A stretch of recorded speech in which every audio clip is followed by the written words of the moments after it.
Hey, what's up? I'm Annika and welcome to Travel Diary Series 2. Apologize for the terrible lighting. Of course I choose a rainy and cloudy day to film because I like to use natural light, so here we go.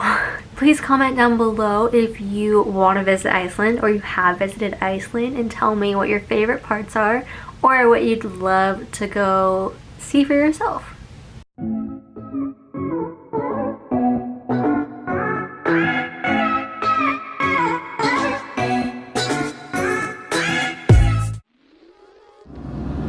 I traveled to Iceland from Ireland, made the journey all on my own. I decided to do Iceland solo. I spent a total of about 2.5-ish days there. But I stayed in a hotel in downtown Reykjavik, so it was a perfect location and I was able to explore all the awesome streets of Reykjavik and just kind of walk around and still be close to the important parts.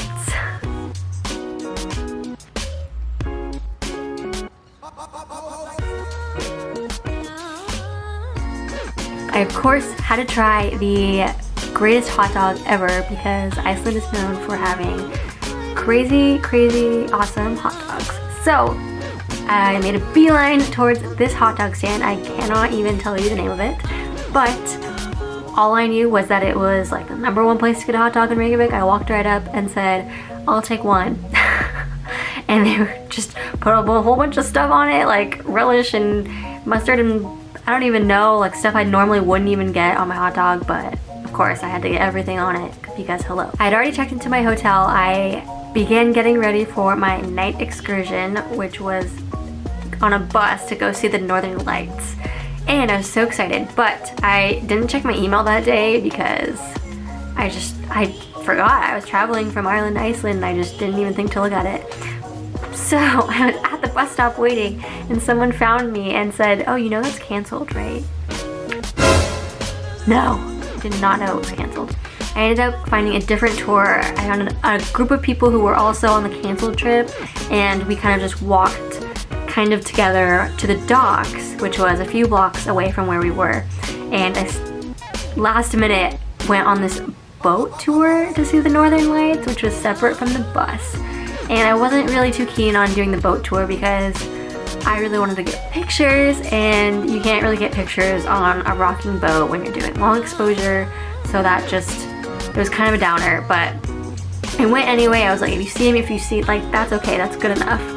So I went on this tour. I met someone who was actually from Florida and I had been living in Florida up until that point, and so that was like, what, you're from Florida? Like, I live in Florida too, like what? And he was with someone from New York and it was just so funny. Like, I knew people from New York and if like our friends had crossed paths at some point.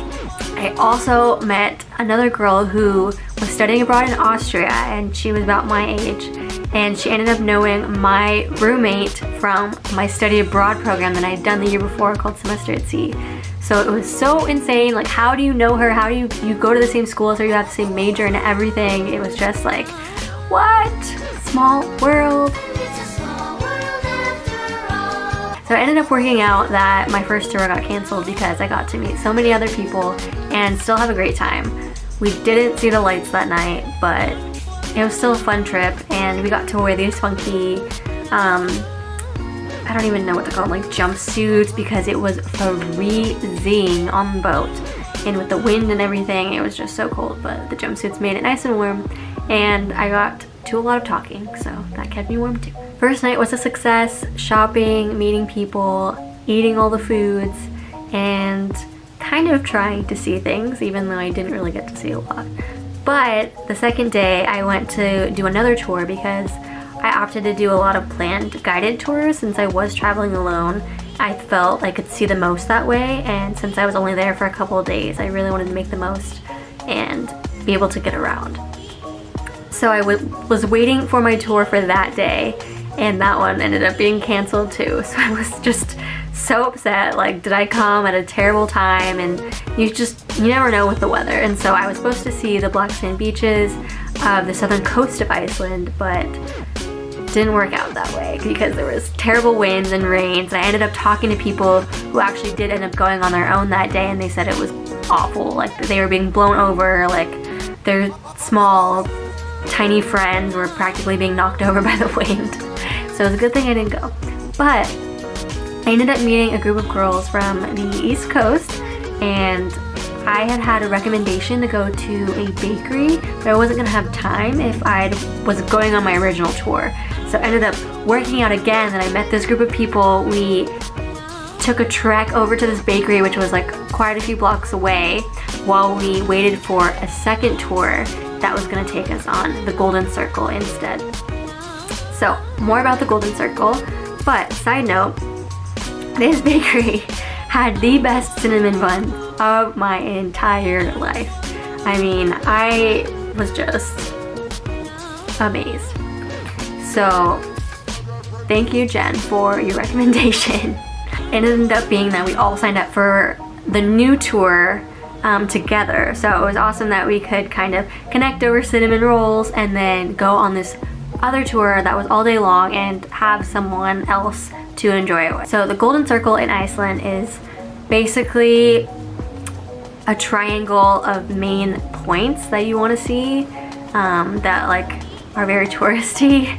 One of them that really stood out to me was the Gullfoss waterfall, and there's a lot of foss waterfalls all around Iceland, but the Gullfoss one was really spectacular because it's almost like two waterfalls coming in together to make one big, wide, long waterfall. And that's the best way I can even describe it.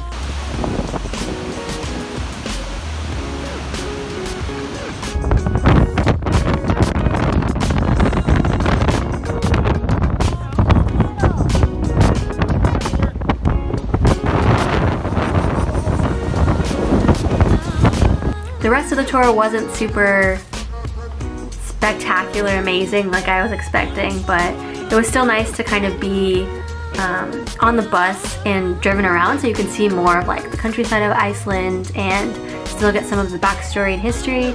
We also did see the Geysers, and they had multiple names, and if I remember, I'll post the name of it. One thing that was really cool was there was like a cafe restaurant place at this geyser, and they would actually cook their rye bread like in the geyser because of just the thermal heat that is produced, which was really cool. And obviously they would explain it better than I would.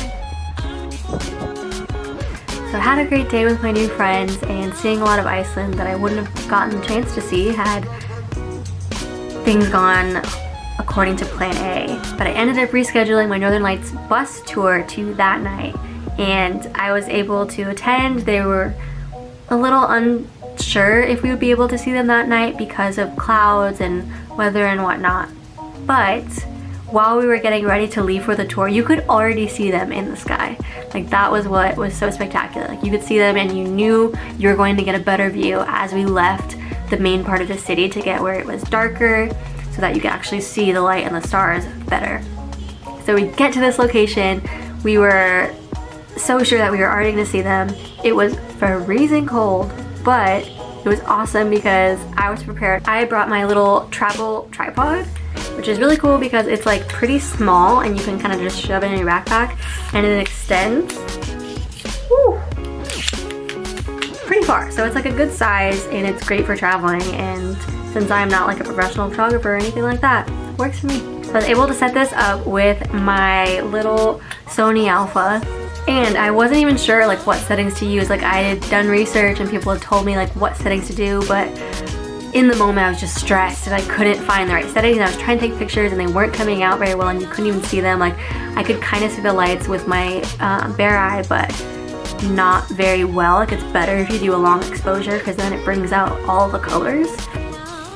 So what I ended up doing is I found a nighttime auto function on my camera, and photographers are cringing at me right now, but I left it on nighttime auto, set it on my tripod, set a timer, and then ran into the picture, and it got like pretty awesome shots. Like, I was pretty amazed.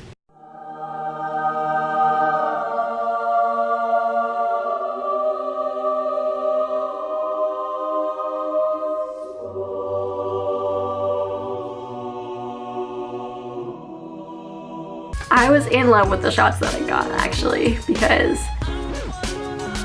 I was just in shock that the auto function could capture this, and when I was trying to do the settings, it wasn't picking up anything.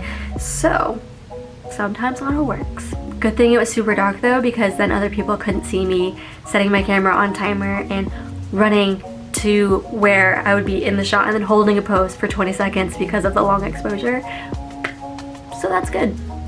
When you travel alone, you gotta get good at self-timer. That's all I gotta say. So, spectacular night. I was legitimately crying and it was so magical. It took me back to when I was traveling with Semester at Sea and they would turn off the lights on the ship and we could just sit and watch the stars and stargaze. And I saw so many shooting stars. It reminded me of that moment and I was crying with my gloves. I was like dabbing my face. It's fine. So my last morning there, which was a Sunday, I decided to do the famous Blue Lagoon, and of course it's super basic and super touristy, but honestly something I wanted to do, so I just said screw it, I'm gonna do it. And I'm so thankful that I did, because it was amazing. Like so much better than even pictures can describe it. Like there's always those posts that are like what this place actually looks like in real life, but like really the Blue Lagoon was super spectacular. I did another organized tour because it would take me to the Blue Lagoon and then it would take me to the airport, which is where I needed to be that evening to catch my flight. So it worked out really well planning wise. I met even more people my age that were from the States, and it was so fun to just talk with them about their travels and add each other on Instagram and just talk about everything that we've done. But the Blue Lagoon, if you don't know, is like a geothermal pool where the lava is actually heating the nice, pretty silica blue water. As a short summary. But it was perfect temperature. It was about like 100 degrees Fahrenheit, which is really nice. It was really cold outside, so it felt really good in the actual water. But there's this silica stuff that was in it, and so it really screws up your hair. You're supposed to condition it before you get in, and I did, but I could feel it on my hair just like ruining my life. So worth it. Another funny thing was trying to get some good pictures because picture didn't happen and I was by myself, so it was kind of hard to get that like great self. I took my GoPro with me and I had this little bendy mini tripod and it was actually on there, but that's all I took with me into the lagoon. And GoPro doesn't have self-timer, so it was like video and photo mode, so every like 5 seconds it would take a photo while it was taking video. And so I kept that function on while I was trying to get some good photos. And it's so funny to watch the video over and be like, people thought like I was probably weird. But there were people that were jealous that I did bring a GoPro because it's waterproof. So I was just like swimming around, not minding my business, having the GoPro like hang off underwater. It was good. I did get some pretty good shots that I'm pretty proud of. Leaving the GoPro on the tripod, setting it legit like on a rock, like on one of the lava rocks. I left it there, left it on the video photo mode, would stand back and wait until enough people were like out far enough so they wouldn't be in the shot, and just like start posing. And while the videos keep going, so I'd have to hold it for like, okay, 5 seconds. Hopefully it took the photo, like hopefully it was good. I got some people to take a photo for me, but they just like weren't very good. So when in doubt, do it yourself.